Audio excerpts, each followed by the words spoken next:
Welcome one and all, Spizus here. In lieu of our standard programming, Face the Conclave, we'll be releasing a short video with a little bit of lore about the Searing Plague event. The Searing Plague event is an event released by Soulbound Studios to engage the player community in the world of Illyria. Your actions or inactions in the Searing Plague event have ramifications. You can gain packages, you can spread the plague, which will change the world, at least on release. Without too much more ado, straight from the word of the bard.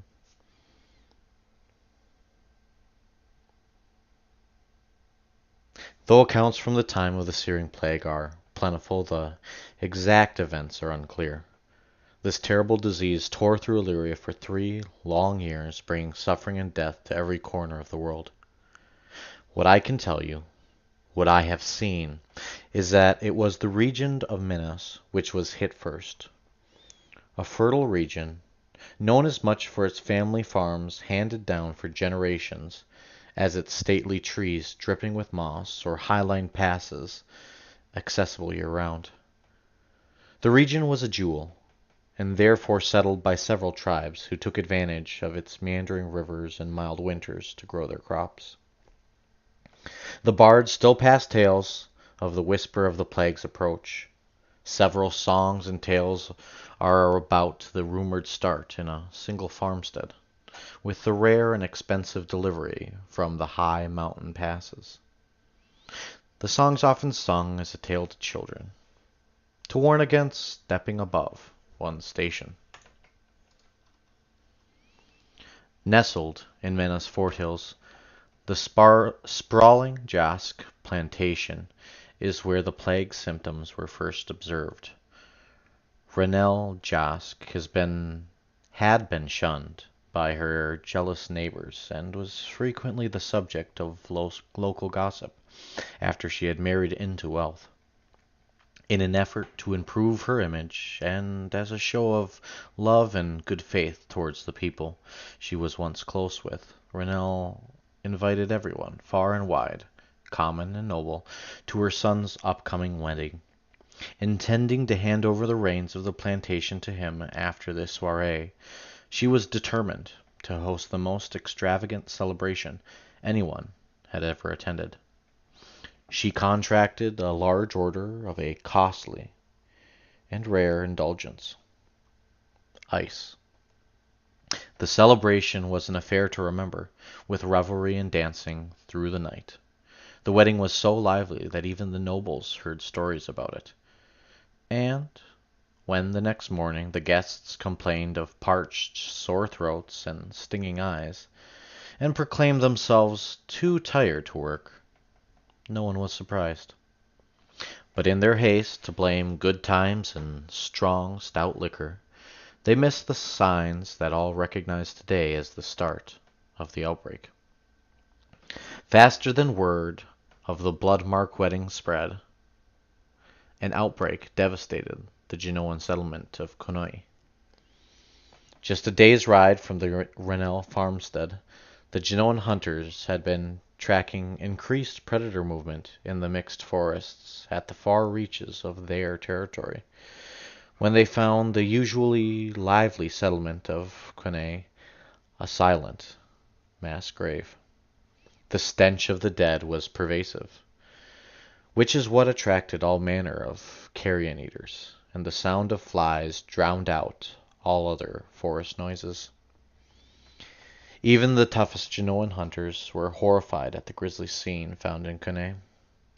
The patterns of piled dead implied that they were dancing when they died.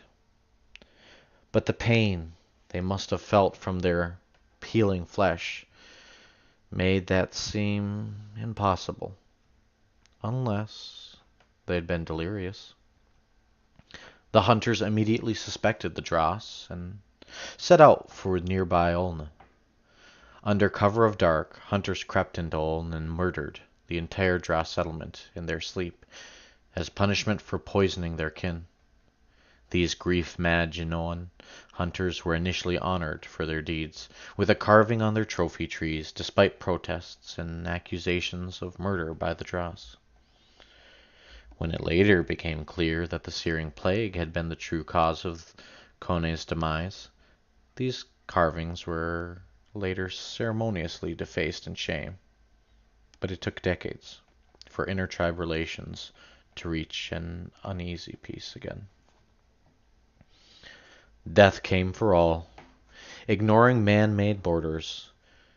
When it came for their fellows, it spurred the Dross into action, seeking to aid those suffering in neighboring kingdoms. Drossian hospitalizers, driven by their faith, entered infected towns, relying on their natural immunity to disease as protection. The villagers were grateful for the care, many too feeble to join evacuation efforts or too young to know what to do after losing their families. The Dross brought elixirs, salves, bandages, and most importantly, compassion. Their fortitude in the face of such despair was praised by survivors, and the news of Drossian immunity spread far and wide. Yet, what seemed like immunity at first, later revealed itself to be a delayed reaction. Those hospitalers, each and every one, did succumb to the plague in time, but they left hope in their wake. While the plague spread across the lowlands, Teretian courtier Winnie Atema decided to hold a grand masquerade ball, inviting all the nobles from far and wide to her lakeside villa. It was a spectacle none would dare to miss.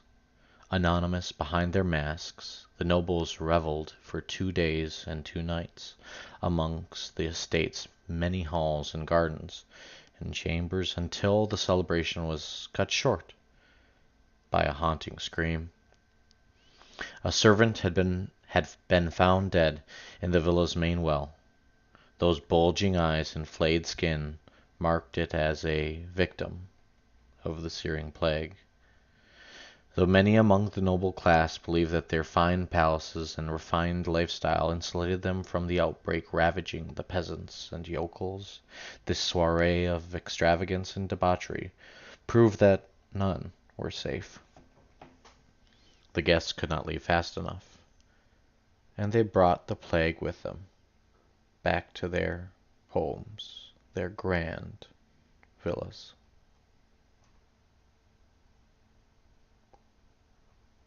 That's all I have for today, folks. If you're not already involved, contribute to the cure. A little effort now, a pound of prevention. It's worth a lot.